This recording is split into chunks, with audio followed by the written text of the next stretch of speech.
For Darren Williams Jr., drumming has always been his obsession.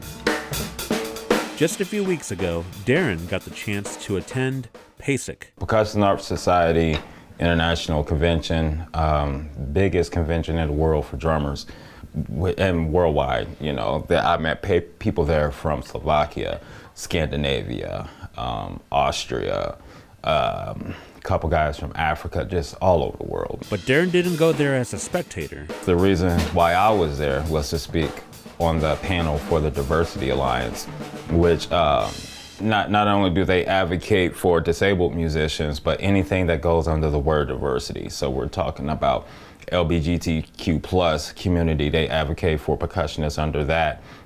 Women, they advocate for that. Women of color advocate for that. People of color, they advocate for that. And just anything or anybody that would require advocacy of, hey, these are drummers that aren't normally looked at, that's what they do.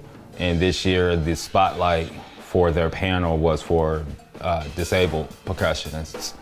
And I had a chance of a lifetime to go and kind of talk about what I do and how I do it. Color 10 spoke with Darren earlier this year when he was trying to fund his trip to PASIC, which is located in Indianapolis. Can you bring me my cane? Darren was diagnosed with cerebral palsy, which causes his muscles to tighten up and makes it extremely difficult to move.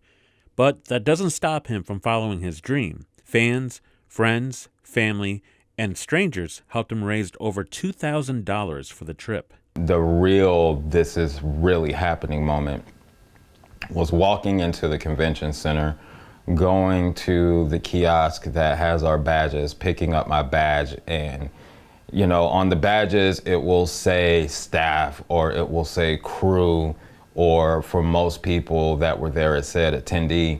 But when I looked at mine it said artist, and I realized that I was in a very small group of people that had that artist label on their badge, and that meant something special. And so seeing that badge with artist on it really let me know, hey, I've arrived, you know. Darren's panel focused on how he drums with the gear that he has, and to raise awareness of how drumming gear manufacturers could change their product to be more universally accessible. He also spoke on how any of us could become disabled, and not just the people who are born with it.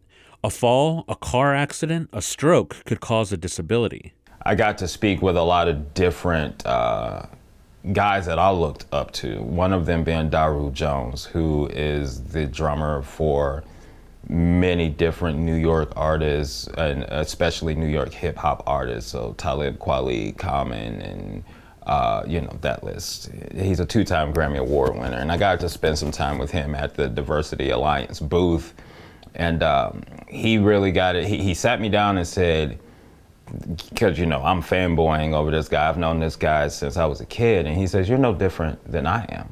You know, you're here at this booth as an artist. I'm here at this booth as an artist. You and I are on the same level here. And really got it through my head that really we're no different. We're no different. His name might be a little bit more known than mine, but talent-wise, skill-wise, purpose-wise, me and him have the same job to do. With this opportunity, Darren has decided that he wants to share what he's learned as well as his experience. I have to get out to the masses, not only playing in bars and clubs like I'm accustomed to, but like I said, going to music stores and using my drums and my disability as a platform in drum stores, music stores, schools, churches, whoever will have me, to tell people that you are the only one stopping you from doing anything you want to do. And the only difference between us, the people that we feel are the little guy, and the people that are world renowned for what they do, is us, is our confidence in what we do, is the work that we put into it. You get rid of those two things, that confidence issue, you get rid of the work ethic issue or practice issue.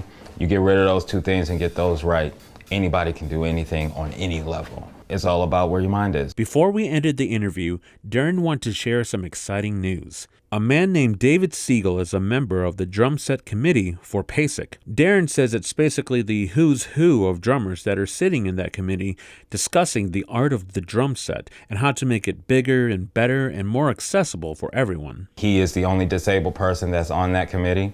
This is his last year of eligibility being able to be on that committee.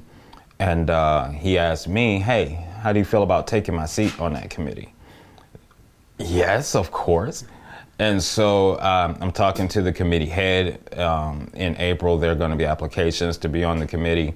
If Darren is able to get that spot in the committee, his reputation would skyrocket even more so, and he'd be able to advocate for disabled musicians, along with being able to attend PASIC for the next 3, maybe even 6 years. Not only that, Darren was invited to the National Association of Music Merchants, or NAMM. Biggest convention for not only drummers, just musicians. So we took PASIC, which is biggest convention for drummers, and now we're magnifying it to musicians all over the world. This is where everybody every year goes to show their new instruments, new software, new innovations that they've made to the music instruments. And he said, how about we talk about getting you out there with us for Can Do Musos, being a representative of us, fully paid, so you don't have to fundraise. Opportunity leads to more opportunity. Darren wanted to speak to those who made this all possible. This was not a me thing. I realized that real quick. This was an us thing. This was a community thing. This was bigger than drums. This was bigger than music. This was it took a village. We grew up being told that, and this year I realized that it takes a village for anybody to realize greatness. And so to anybody and everybody that has read the newspaper, that has watched the news story, and again, bought merchandise, or watched one of my videos or what have you, I owe you a massive debt of gratitude. And there's a lot of stuff coming up even outside of the speaking engagements where I do not take the village believing in me lightly. And I will definitely keep pounding the pavement to get out here and continue to make everybody proud.